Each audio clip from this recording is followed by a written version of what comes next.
ইমাম সাহেবের কাছে একটা ছেলে, যুবক, গরিব মানুষ, বড় অসহায়, জোহরের নামাজের কতক্ষণ পরে এসে বলে, হুজুর আমাকে একটা কোরআন শরীফ দিবেন। কোরআন শরীফ নাই, এমন আছে না নাই? কোরআন শরীফ পড়তে পারে কিন্তু নাই, তা কোরআন শরীফ দিবেন? তো হুজুরে তার কথাটা শুই না, 5 ওয়াক্ত নামাজ মসজিদে এসে পড়ে, মায়া লেগে গেছে। কই নাও, এই কোরআন শরীফটা আমি পড়ি, আমারটাই তুমি নিয়ে যাও। বলেন সুবহান। আল্লাহর বান্দা কোরআনটা নিয়ে বাড়িতে চলে গেলেন। 5 ওয়াক্ত নামাজ মসজিদের মধ্যে এসে বা জামাত আদায় করে আসর নামাজের মধ্যে ছেলেটা আসে নাই। কোরআন শরীফ লয়ে গেছে, কতক্ষণ গায়ে নাই। ইমাম সাহেব আসরের পরে ভাবতেছে, কি ব্যাপার, ছেলেটা দিয়ে মসজিদের মধ্যে আসলো না, দেখি মাগরিবে আসে কিনা। মাগরিবের নামাজ হয়ে গেল, লক্ষ্য করে দেখে মসজিদে নাই। এশার নামাজ হয়ে গেল, তারপরও মসজিদের মধ্যে আসে নাই।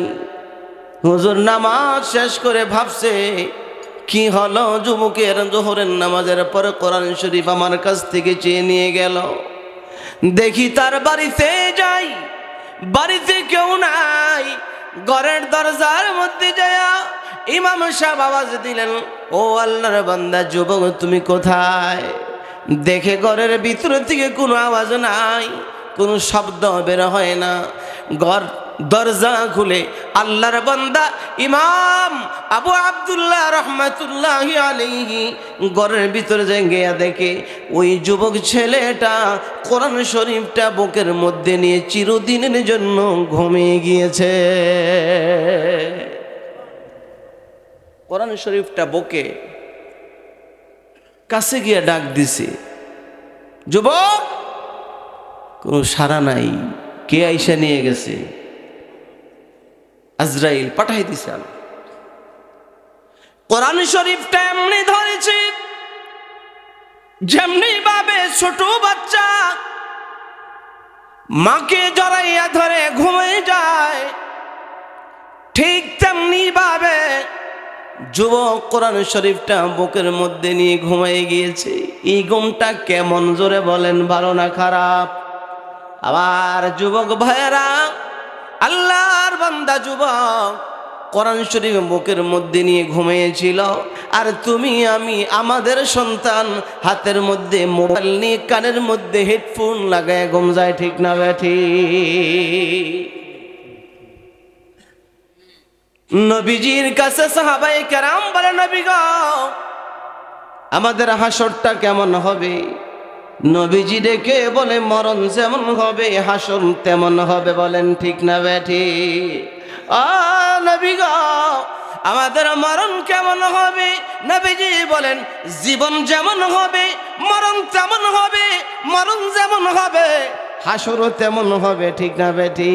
এই জন্য বলে, এমন জীবন করো হে গঠন, মরিয়া হাসিবে তুমি, কাঁদিবে ভুবন। ঠিক না বেঠি? না ফেসবুকের জীবন, না এটা না, এটা জীবন নয়। আছেন না? ঘুম ধরছে? পিছে দা আছেন? ঘুমাইয়ে নেন যায়া, বেশি দিন বাকি নাই। যার যেই বছর হায়াত হয়েছে, 60 70 নয় 80, একটুকু গণ্য রাখেন, এর বেশি অনেক পাওয়া যাইব না, ঠিক না? নোয়া আলাইহিস সালাতু ওয়াস সালাম বাইরে দিয়ে ঘর তালা দিয়ে কই জানি গেছে, বহুত কোন পরে ঘরে আইছে। আইসা নিজের চাবি দিয়ে নিজে ঘরটা খুলছে, খুললা চাইয়ে দেয় একেবারে ওনার গদিটার মধ্যে একটা যুবক বৈশা রয়েছে। জোরে কন না সুবহানাল্লাহ! কি আশ্চর্য! হুজুরে যদি মসজিদ খুললা নামাজে যায়, আইসা যদি দেয়া যায় তালা বাড়িতে লাগে নেই আছে, কি ভিতরে একটা লোক, আশ্চর্য হবে কি না? চাবি দাও আমার কাছে, আবার বাইরে এখনো তালা লাগানো, ব্যাপার কি? নবী ডেকে বলে, যুবক, বাড়ি কোথায়, ঘর কোথায়, তোমার নাম কি, পরিচয় দাও। ঘরে ঢুকলে কেমন করে, চাবি পাইলে কোথায়, পারমিশন নিলে কার কাছ থেকে? যুবক ডেকে বলে, হুজুর, আমি এমন একজন ব্যক্তি, আমার বাড়ি এলাকায় নয়, আমি কাহারও ঘরে প্রবেশ করতে চাবি প্রয়োজন হয় না, অনুমতি আমি কাহারও কাছ থেকে নেই না। কেডা? আপনার মামু আজরাইল, পারমিশন লাগে না। আমি হলাম ওইখান থেকে আসছি, চতুর্থ আসমানের একজন জিম্মাদার ফেরেশতা। জোরে বলেন সুবহান। কি লেগাইছো? আজরাইলে কি লেগাই? আমার কাজে আমি এসেছি। তোমার কাজে মানে? নিয়ে যেতে এসেছি। আগে একটু সিডি মিডি দিয়ে এলে, খবর দিয়ে এলে সুবিধা ওই জন্য নইলে আগে জানাই এইটা আপনার কাছে সিডি পাঠাইছি আগে। কন্যা সুবহান। টেল খাওছো? কয় আপনার কাছে সিটি পাঠাইছি। কয় বেটা কই সিটি? একটা সিটিও পাই নাই। কয় সবগুলি পাইছেন। আমি পাই নাই বলি? কয় আপনার সাথে সবগুলি সিটি আমি দেখতেছি। জোরে কোন সুবহান।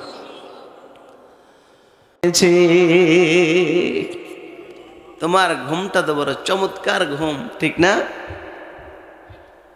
তাকে গোসল দিতে হবে, কাফন পরিধান করতে হবে, কবর করতে হবে। রাত হয়ে গেল। আল্লাহর বান্দা চিন্তা করে, ইমাম সাহেব এখন আর কাউকে জানাবো না, সকালবেলা তার কাফন দাফনের ব্যবস্থা করব। চিন্তা করতেছে, এই ছেলেটার এমন কোনো সম্পদ নাই যেই সম্পদগুলোর মাধ্যমে তার কাফনের কাপড়টা কিনা যাবে, এমন কিছুও তার কাছে নাই। ইমাম সাহেব আল্লাহর বান্দা চিন্তা করেছে, আমার গায়ের চাদরটা দিয়ে তাকে আমি দাফন করব। বলেন সুবহানাল্লাহ। আমার চাদর দিয়ে তাকে কাফনের কাপড় পরাবো। ইমাম সাহেব রাত্রে চলে গেলেন। সকালবেলা ফজরের আজান হয়ে গেল। মসজিদের মিনারে আওয়াজ বাড়ছে, আসসালাতু খায়রুম মিনান নাওম। আজান হয়ে গেল। ইমাম সাহেব মসজিদে আসছে নামাজ পড়াইবার জন্যে।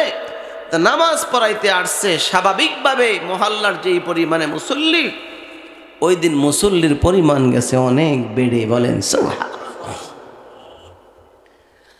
যুগের চারজন বহুত বড় বড় আলেম আল্লাহওয়ালা নামাজের মধ্যে চলে আসছে। ইমাম সাহেব নামাজ পড়াইবার পর লক্ষ্য করে দেখে যুগের বড় বড় আল্লাহওয়ালারা, মালিক ইবনে দিনার রহমাতুল্লাহ আলাইহি সহ আল্লাহর বান্দারা আসছে। ইমাম সাহেব ডেকে বলে, হুজুর কি ব্যাপার, কোথায় থেকে এত সকালবেলা আসলেন? কেন আসলেন?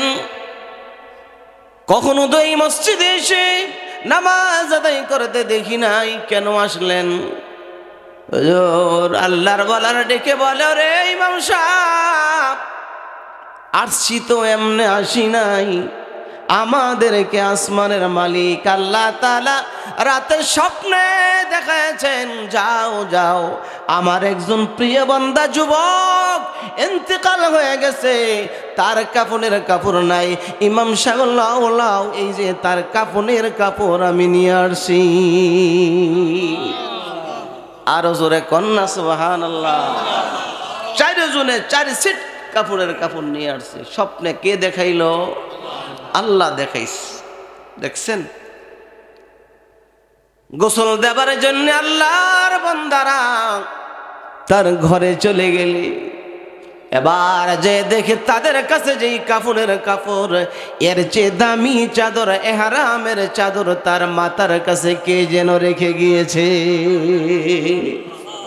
যে কাপড় দেখে যুগের উলামায়ে কেরাম সাক্ষী দিয়েছে, না না না, এগুলি কোনোদিন কোনো বাজারের কাপড় হতে পারে না। আল্লাহু আকবার। কে পাঠিয়েছেন? বদৌলত কিসের? কোরআন। এই জন্য আল্লাহ রসুল বলেন, ক্বালা রাসূলুল্লাহ সাল্লাল্লাহু আলাইহি ওয়াসাল্লাম, ইযা ফুজিআল মাইয়িতু ফি কবরিহি জাআল কুরআনু ইনদা রাসিহি। যখন কাউকে কবরস্থ করা হবে তার সম্পর্ক যদি কোরআনের সঙ্গে সে রেখে থাকে তাহলে তার মাথার কাছে এমন সময় কোরআন পৌঁছে যাবে যেই সময় সে শুধু চিৎকার করতে থাকে, জোরে বলেন সুবহানাল্লাহ। চিৎকার করতে থাকে তখন যে আমাকে কোথায় রেখে যাও, কার আশ্রয়ে রেখে যাও। এই মুহূর্তে রাত প্রায় 10:45টার কাছাকাছি কোনো ব্যক্তিকে যদি এখন কবরস্থ করা হয়, সূরা আসরের তাফসীরে লেখে, তো সেও দেখবে সূর্য ডুবতেছে ডুবতেছে, একটু বাকি আছে। সূর্য ডুবে গেলে আলো বাড়ে না কমে? তখন সে চিৎকার করতে থাকে কোথায় রেখে যাও। এই ঘরে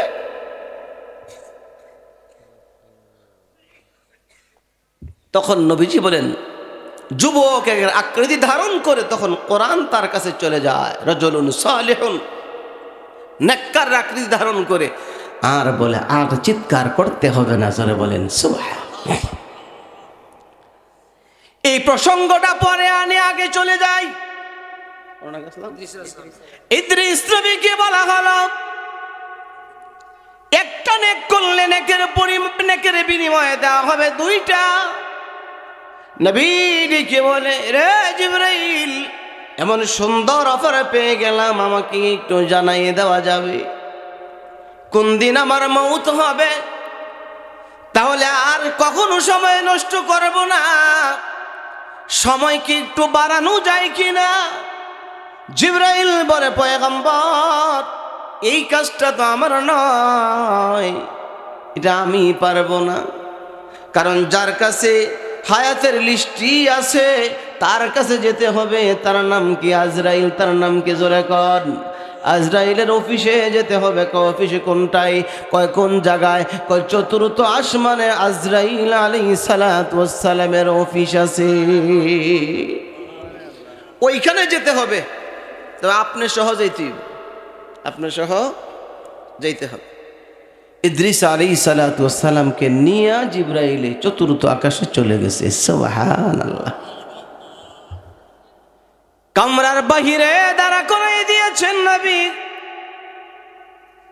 ও নবী, একটু দাঁড়ান না, আমি যাই দেখি ভিতরে। আজরাইল আলাইহিস সালাতু ওয়াস সালাম, জিবরাইল আলাইহিস সালাতু ওয়াস সালাম আজরাইলের অফিসে চলে গেলে আজরাইল তো দাঁড়াই গেছে। বস কি লেগেছে? এবার ক্ষমতাটা একটু বেশি, কারণ নবীদের সাথে তো সম্পর্ক, ঠিক না বেঠি? নবীজিকে, আমাদের নবীকে প্রতি বছর গোটা কোরআন শরীফ তেলাওয়াত করে জিবরাইল নবীকে শোনাইতেন, আর নবীজি আবার এক খতম জিবরাইলকে শোনাইতেন। সুবহানাল্লাহ।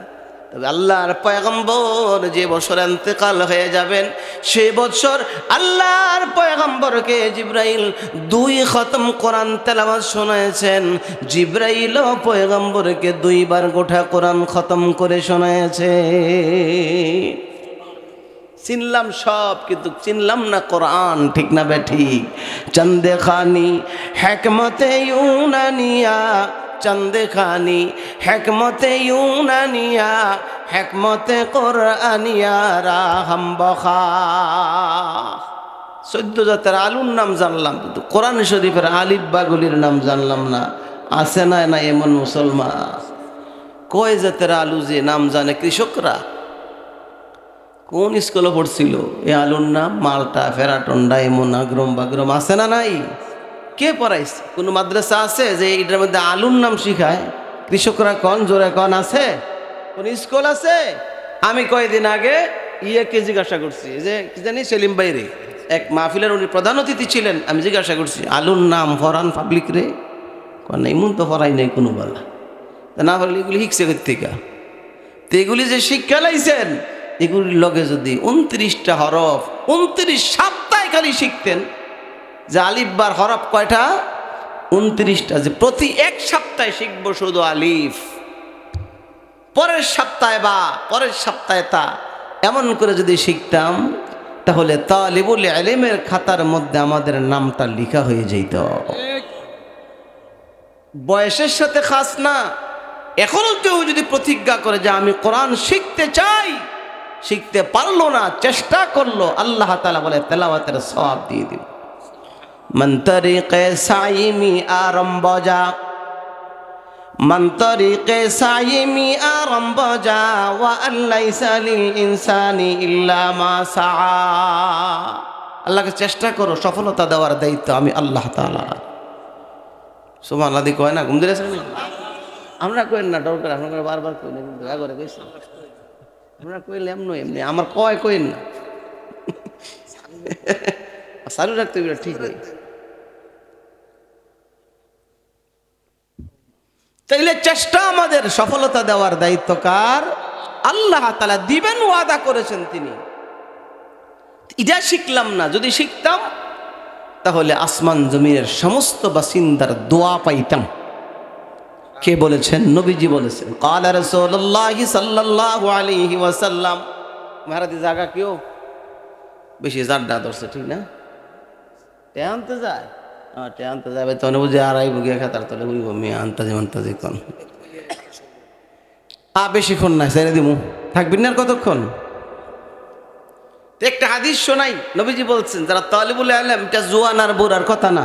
এখনো যদি হুজুরের কাছে মসজিদের মধ্যে যায় এখন যে হুজুর 10টা সূরা শুদ্ধ করে পড়ার আগ্রহ নিয়ে আসছি, চাই মৌত পর্যন্ত লাগুক, আমি তালিবুল ইলমের খাতার মধ্যে নামটা উঠাই দিলাম, ওই দিন থেকে আপনার জন্য সমস্ত বাসিন্দার দোয়া শুরু হয়ে যাবে। সুবহানাল্লাহ। নবীজি এক হাদিসে বলছেন, ক্বালা রাসূলুল্লাহ সাল্লাল্লাহু আলাইহি ওয়াসাল্লাম, ইন্নাল্লাহা ওয়া মালাইকাতাহু ওয়া আহলাস সামাওয়াতি ওয়াল আরদি হাত্তান নামলাতা ফি হুজরিহা ওয়া হাত্তাল হুতা লা ইউসাল্লুনা আলা মুআল্লিমিন নাসিল খায়র। আল্লাহর পয়গম্বর বলেন, কোন তালিবুল ইলম যদি দিন শিখার জন্য, আলিফ বা শিখার জন্য, কোরআন শিখার জন্য, ঈমান শিখার জন্য কোন মজলিসের মধ্যে চলে যায়, অথবা তার নাম লেখায় তালিবুল ইলমের তালিকার মধ্যে, কয় বয়স বাচ্চা হওয়া জরুরি না, দাড়ি পাইকা গেছে তারপরেও হাজিরা খাতার মধ্যে তালিবুল ইলমের সাথে নাম লেখাইবার সুযোগ আছে। যদি কেহ লিখায়, নবীজি বলেন ইন্নাল্লাহা, নিশ্চয় আল্লাহ তাআলা, ওয়া মালাইকাতাহু, সমস্ত ফেরেশতা, ওয়া আহলাস সামাওয়াতি, আসমানের সমস্ত বাসিন্দা, ওয়া ওয়াল আরদি, জমিনের সমস্ত বাসিন্দা, হাত্তান নামলাতা ফি হুজরিহা, এমন কি গর্তের ভিতরে যে সমস্ত পিপিলিকা থাকে, পিঁপড়া থাকে, শুধু কি তাই, হাত্তান নামলাতা ফি হুজরিহা ওয়া হাত্তাল হুতা লা ইউসাল্লুনা আলা মুআল্লিমিন নাস, গর্তের পিপিলিকা থেকে ধরে সমুদ্রের মাছ পর্যন্ত ওই আল্লাহর বান্দার জন্য মাগফিরাতের দোয়া করতে থাকে। আল্লাহ, এটা তালিবুল ইলম বুড়া হইছে তো হইছে, কিছে, তুমি তারে মাফ করে দাও। আসমানের সমস্ত ফেরেশতা কয়জন? হিসাব আসেনি? হিসাব নাই। কয় আসমানের বাসিন্দা সূর্য, চন্দ্র, নক্ষত্র, তারাগুলিও তো আল্লাহ তাআলার মাখলুকাত, ঠিক না বেঠি? কয়টা তারা আছে, কয়টা তারা আছে? এক আয়াতের মধ্যে আল্লাহ তাআলা বলেন, ইন্না যায়্যানাস সামাআদ দুনিয়া বিজিনাতিল কাওয়াকিব, নিচের আকাশকে আল্লাহ তাআলা কয় তারকার দ্বারাতে সাজায়েছেন, যেমনি ভাবে এই কাপড়গুলো কাপড়ের ফুল দিয়ে সাজানো হয়েছে, আল্লাহ তাআলা নিচের আকাশকে তারকার দ্বারা সাজাইছে। কয় তারকা কয়টা হবে? কয় কুড়ি হবে, কয়শো হবে, কয় হাজার হবে, কয় লক্ষ হবে, কয় কোটি হবে? পৃথিবীর মধ্যে বর্তমানে 800 কোটি মানুষ বসবাস করে। আল্লাহ তাআলা এই আকাশের নক্ষত্র যদি সমস্ত মানুষ 800 কোটি মানুষ গণনা করা শুরু করে দেয়, খানা বন্ধ, ঘুম বন্ধ, প্রস্রাব বন্ধ, পায়খানা বন্ধ, ঘুম সব কিছু বন্ধ করে যদি 800 কোটি মানুষ গণতে থাকে, একাধারে যদি শুধু গণতেই থাকে 800 কোটি মানুষ যদি গণতে থাকে, 200 কোটি বছর লাগবে। তারকাগুলি গণতে কয়দিন লাগবে আনুমানিক? 200 কোটি বছর। আপনি কে বাদ গিয়ে গণেন গা, বিশ্বাস না হইলে। নবীজি বলেন, তারা তোমার জন্য দোয়া করবে, ওয়া আহলাস সামাওয়াতি সামাওয়াতি ওয়াল আরদি, মাখলুকাতের পরিমাণ বলার সময় নাই। যেমনি ভাবে মানুষ বসবাস করে এই দেশের মধ্যে, ঠিক না ঠিক, বিশ্বের একটা সংজ্ঞা আছে। বিশ্ব কাকে বলা হয়? জমিনের যেই অংশের মধ্যে মানুষ বসবাস করে এটাকে বিশ্ব বলা হয়। আচ্ছা, এটা কোন গ্রাম? ষোলোয়ানি। ষোলোয়ানি কইলে কি হোগলাকান্দিরে বুঝাইবো না? ষোলোয়ানির একটা এরিয়া আছে, ষোলোয়ানির একটা এরিয়া আছে। বাগাইকান্দি, এই গ্রামের কথা বললে বাগাইকান্দি বুঝায় না। তেমনি ভাবে বিশ্ব যদি বলা হয়, বিশ্ব কাকে বলা হয়? জমিনের যে অংশে মানুষ বসবাস করে এটাকে বিশ্ব বলা হয়। এর বাহিরে কি আছে? এর বাহিরে 18,000 মাখলুকাতের জন্য আলাদা আলাদা রাষ্ট্রের ব্যবস্থা আছে। কোন সুবহানাল্লাহ। এগুলির লাগে মানুষ যেগুলির মধ্যে বসবাস করে, এটা ছাড়া গরুর আলাদা দেশ আছে, ছাগলের আলাদা দেশ আছে, কুকুরের আলাদা দেশ আছে। প্রমাণ হলো আল্লাহর নবী সুলাইমান আলাইহিস সালাতু ওয়াস সালামের ফিফরার দেশে সফর করতে গিয়েছিলেন। জোরে বলেন সুবহানাল্লাহ। তাহলে বোঝা গেল দেশ তাদের জন্য আলাদা। সুলাইমান নবী তার সিংহাসন নিয়ে যাইতে যাইতে যাইতে যাইতে পিঁপড়ার দেশে নামতেছে। সূরা নামলের এক আয়াতের ব্যাখ্যায় লিখে নবী সুলাইমান এখনো 3.5 কিলোমিটার 4.5 কিলোমিটার উপরে বিমান নামতেছে। পিছে থেকে এক পিঁপড়াই দিকে কয়ে, তাড়াতাড়ি গর্তের ভিতরে ঢুকো, আইতেছে, বিমান নামতেছে। সেগা লাগাইলে ওঠের দিরে। কন্যা সুবহানাল্লাহ। কে কইছে? পিঁপড়ার দেশের এক বেডি পিঁপড়া, যেগুলি ছিলেন প্রাইম মিনিস্টার, পিঁপড়ার দেশের রাজা ছিল। জোরে বলেন না সুবহান। আসিল কি বেটা না বেডি? শেখ হাসিনা কি ছিল? মহিলা পিঁপড়া ছিল। তা আপনারা কইবেন সুলাইমান নবীর যুগের পিঁপড়া বেটা না বেডি? আপনি জানেন কইতে বাংলা কথা কইতে কইলেন, প্রশ্ন হয় না? আমি আসলাম এই পিঁপড়ার, আর পিঁপড়ার দেখলে কোন যাবো বেটা না বেডি? কোন যাবো? কইছে কেমনে ওলামায়ে কেরাম? কইছে কোরআন শরীফের থেকে। কেমনে কইছে? কোরআন শরীফের থেকে কইছে। দেখেন, সুলাইমান নবীর যুগের একটা পিপীলিকা যে একটা ভূমিকা পালন করেছে, আমাদের দেশের নেতারা নেত্রীরা যদি এটা পালন করত, সোজা একটা মামুর বাড়ির লাহানি বেহেশতে ঢুকে যেত। কন্যা সুবহানাল্লাহ। এত সুন্দর একটা কথা বলছিল পিঁপড়ায়। কি বলছিল? প্রধানমন্ত্রী দেখছে যে সুলাইমান নবীর সিংহাসনটা যখন নামতেছে, এটা যদি আমার এই ক্ষুদ্র এই পাবলিকের উপরে যে সাক্কাটা খালি নামে, একটাও আর সোজা থাকতে পারতো না। তো এই নারীর নেত্রী একটা ঘোষণা করে দিছে। আল্লাহ তাআলার কাছে তার ডাকটা, তার ঘোষণাটা খুব পছন্দ হয়েছে। সুলাইমান নবীর যুগের পিঁপড়ার ডাককে আল্লাহ তাআলা মুহাম্মাদুর রাসূলুল্লাহ সাল্লাল্লাহু আলাইহি ওয়াসাল্লামের উপর যে কোরআন নাজিল করেছে, তার ডাকটাকে আল্লাহ তাআলা কোরআনের আয়াত বানাই দিয়েছে। সুবহানাল্লাহ। কেমন পছন্দ লাগলে? কোরআনের আয়াত হইতে পারে, শুধু কি আয়াত কয়, তার নামে একটা কোরআন শরীফের সূরার নামকরণ করেছে, সূরাতুন নামল। জোরে বলেন সুবহান। এজন্য কোরআন শরীফের আয়াতের মধ্যে যেহেতু আছে মহিলার ডাক আর পুরুষের ডাক এক না।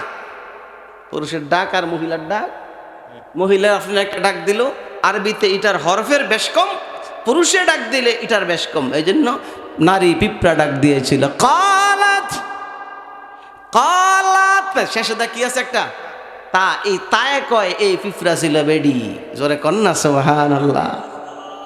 قالت نملة يا أيها النمل ادخلوا مساكنكم لا يحطمنكم سليمان وجنوده وهم لا يشعرون। পিঁপড়ার দল, জলদি করে আপন আপন ঘরে ঢুকো। উদখুলু মাসাকিনাকুম লা ইয়াহতিমান্নাকুম সুলাইমানু ওয়া জুনুদুহু ওয়া হুম লা ইয়াশউরুন। এই বিমান নামবো, চাকার নিচে পড়বা, সব শেষ হয়ে যাবা, তবে সুলাইমান নবীর কোনো অপরাধ হবে না। কারণ কেউ রাস্তায় চলতে গেলে নিচে পিঁপড়া আছে না কি আছে দেখে কেউ হাঁটে না, ঠিক না বে ঠিক? আমার ভাইয়েরা কি লেগে নিকছিলাম এই কথা। আচ্ছা চলেন পিছে যাইগা। হ্যাঁ, ইদ্রিস আলাইহিস সালামের কথাটা কি মনে আছে? কয় যে আমি একটু ভিতরে থেকে দেখাই, উনি তারাই গেছে যে বজ দোয়াইছে, ঠিক না ভাই ঠিক? আচ্ছা বলেন তো, এই ফিতরার ডাক্তার লাহানি যদি আঙ্গ যারা চেয়ারের মধ্যে বয়, এরা কইতো এই বাংলাদেশের মানুষ 5 ওয়াক্ত নামাজ পড়তো নি কন্যা শিখায়, ওইখান থেকে চুরি, ঠিক না ভাই ঠিক? বলতি চোর। আর ওয়াক্ত গালদ সুবে গালদ শামে গালদ হায়, हर वक्त गालत सुबह गालत शाम गालत है, हर कौल गालत फ़ैल गालत सब ही गालत है, हर कौल गालत फ़ैल गालत सब ही गालत है। হগুলিছো তিরা আমরা বালাইতাম কেমনে, ঠিক না বেঠি? বেজালের শেষ নাই, বেজালের কোনো শেষ নাই। আলী রাদিয়াল্লাহু তাআলা আনহুর কাছে এক দরবার গেছে, কয় কি? কয় বেটার ক্ষেতে আমি ক্ষেত কিনছি, ওই ক্ষেত চাষ করতে যায় এক সাহাবী থেকে আরেক সাহাবী ক্ষেত কিনছে, জায়গা কিনছে, ক্ষেত চাষ করতে গেছে, লাঙ্গলের ধাক্কার লগে নিজে মানে স্বর্ণ মুদ্রাটা কলসি পাইছে, কন্যা সুবহানাল্লাহ। ক্ষেত কিনুন নাই গিয়া কয় এই মেয়ে আপনার কলসি নেন বেসুন্নার কাছের থেকে, পয়লা চাষ করতে গেছে। সাহাবী কয় না, এটা আমি নিমু কিল লেগা, আপনার খেতে পাইছি। কয় যা বেচছি হবলে বেচে লেছি, এটাও লিয়ে যাবে, তুমি আমি নেবো না। কয় কে? আমি এটা কিনছি না তো, আমি এই স্বর্ণ মুদ্রার কলসি কিনি নাই, এটা আপনার। কয় না, এটা আমার না, এটা তোমার। লাগছে দুইজনের ঝগড়া। আলী রাদিয়াল্লাহু তাআলা আনহুর কাছে বিচার নিয়ে গেছে, এর সমাধান দিয়ে দেন। আচ্ছা কোন তো আঙ্গ দেশের বেটারা হইলে কি কইল হইলে মাই গো মাইও দেখালি হো নেখাতের মধ্যে মনে কেন আলু রইছে, আলু রাইতে যাইব চুরি করতে বিল্লা, ঠিক না বে ঠিক? আলুর লেগে বেড়া খেত ফিসে ছোটো ছোটো কোদাল লইয়া বেড়ি বেতে নামে, দেখি তো হোকলাকান্দি থেকে আবার হোকলাকান্দি করে তাহলে ওইকে বাদ গিয়া কয় সর্বনাশ। তো আমি ওর লাগাইছি আমার ক্ষেত্রে লয়ে যাক, আমি এটা তাহলে কইলে কইছি ওই যা করছে আল্লাহ, কথা আর খারাপ টানতাম না, ঠিক না ভাই ঠিক? আমি তো দেখি ঝামেলা করে। তো এই বেজাল আছে না নাই? যদি আলী রাদিয়াল্লাহু তাআলা আনহুর কাছে যখন দুইজনে গেছে, কি গাইজা কিনলে গিয়া? কয় ওনার কাছ থেকে জমিন কিনছি, তা আমি এটা নেবো কেন? উনি বলছে যে আমি বিক্রি করছি, তো খেতে যা আছে সব বিকছি। আল্লাহর নবীর সাহাবী হযরত আলী ডেকে বলে, ব্যাপার কি? তুমি না জমিন কিনলা, এটা নিলে তোমার অসুবিধা কোথায়? আমিরুল মুমিনিন নিব না, কিয়ামতের কঠিন ময়দানে আল্লাহ তাআলা যদি আমাকে বলে জমিন কিনছিলে কেন টাকার এই কলসি নিলা, এটার মালিক তো তুই ছিলে না, আল্লাহর আদালতে কেমনে জবাব দিব? আল্লাহর পয়গম্বর বলেছেন গোটা জিন্দেগির হিসাব নিবে, আন উমরিহি ফিমা আফনা। এই জন্য নিব না। বিক্রেতারা বলে তুমি কেন নেও না? আমাকেও যদি আল্লাহ বলে জমিন বিচ্ছিলে যা ছিল সবই বিক্রি হয়ে গেছে, তুমি গ্রহণ করলে কেন? এই জন্য আমিও নিতে রাজি না। আমিরুল মুমিনিন এই দুইজনের দ্বন্দ্ব দেখে সমাধান দিয়ে দিলেন। আমাদের গ্রামের মেম্বার চেয়ারম্যান যদি এই কথা কইতো, রাইতে কইতো আমরা দিলা, ঠিক না ভাই ঠিক? আমরা দিলা তোর বাহার নামে খতম ফরাই তুমি একটা পাতলা খতম, এমনি ঠিক না ভাই ঠিক? রাগ হইতেছে। ঘটনাগুলি এমন কিনা হযরত আলী সিদ্ধান্ত দিয়ে দিলেন, এর নবীর সাহাবী তোমার কি কোনো ছেলে আছে বিয়ে করার উপযুক্ত? হ্যাঁ হুজুর, আমার একটা ছেলে আছে বিবাহ করার মতো। তোমার কি কোনো মেয়ে আছে? যে হুজুর আমার মেয়ে আছে, দুইজনকে বিবাহ করায় দাও, আর এই টাকার ঠিল্লা তাদেরকে তোমরা উভয় হাদিয়া দিয়া দাও। সমাধান দেখছেন নি? আল্লাহু আকবার। এই জন্য আল্লাহ কয় যাও তোমাদের উপর রাজি হয়ে গেছি, আজরাইল পাঠাবো আর কোরআন শরীফের আয়াত তেলাওয়াত করবে, আর তোমাদেরকে উঠাইয়া আমি আল্লাহর তরি জান্নাতে নিয়ে যাবে। তা বলতেছিলাম হযরত জিবরাইল আজরাইলের কাছে যায়, বলে আজরাইল রে সমাধানের জন্য তোমার কাছে এসেছি। কি হুজুর, কি ভাই জিবরাইল, কি সমস্যা? নবী ইদ্রিসকে নিয়ে আসছি, তোমার রুমের বাহিরে দাঁড়ায় করাইছি। আল্লাহ তাআলা অফার দিয়েছে, নেক করবে একটা, নেকের বিনিময়ে দেওয়া হবে দুইটা। এই জন্য উনি জানতে চায় হায়াত কতদিন আছে, একটু কি বাড়ান যায় কিনা, মেদরা কি বাড়ান যায় কিনা। এই কথা শোনার সাথে সাথে আজরাইল উচ্চ কণ্ঠে বলতেছে আলহামদুলিল্লাহ। আমরা কন্যা আলহামদুলিল্লাহ। আচ্ছা কোন তো এই কথার লগে আলহামদুলিল্লাহ মিল কি? আলহামদুলিল্লাহ মানে শুকরিয়া আদায় করলাম। আলহামদুলিল্লাহ অর্থ কি? আমরা আল্লাহ শুকুর আদায় করলাম। তো এই শুকুরের সাথে বেড়াই কইলো যে হায়াতটা কত বাড়ান যাইব কিনা, বা মেদরা কি পরিমাণে আছে একটু কইয়া দাও। উনি জোরে কয় আলহামদুলিল্লাহ। জিবরাইল ডেকে বলে, আজরাইল রে, আলহামদুলিল্লাহ বলার কোনো কথা তো আমি এখানে বলি নাই, আলহামদুলিল্লাহ কেন বললা? আজরাইল ডেকে বলে, পয়গম্বর ও জিবরাইল, আমি কেন আলহামদুলিল্লাহ বলছি? সকালবেলা যখন সূর্য ওঠে আল্লাহ তাআলা আমার কাছে লিস্টি পাঠাইয়া দেয়, আজকে সন্ধ্যা পর্যন্ত কার কার রূহ কবজ করতে হবে, কে কে দুনিয়া থেকে আসবে। লিস্টি আমার কাছে পাঠানো হয়। আজকে সকালবেলা আমার কাছে যখন লিস্টি এসে পৌঁছেছে, আমি হাতের মধ্যে লিস্টি নিয়ে দেখি নবী ইদ্রিসের লিস্টি এর মধ্যে লেখা আছে, তবে মরার জায়গা তো দুনিয়ায় নয়, মৌতের জায়গা হলো চতুর্থ আসমানে। এই রামা তাকুনু ইউদরিকুমুল মাউতু ওয়ালাউ কুনতুম ফি বুরুজিম মুশাইয়াদা। যার সময় যে পরিমাণে নির্ধারিত স্থান যেখানে, ওই সময় আল্লাহ তাআলা তাকে ওই জায়গার মধ্যে পৌঁছায় দেয়। ঠিক না বেঠি?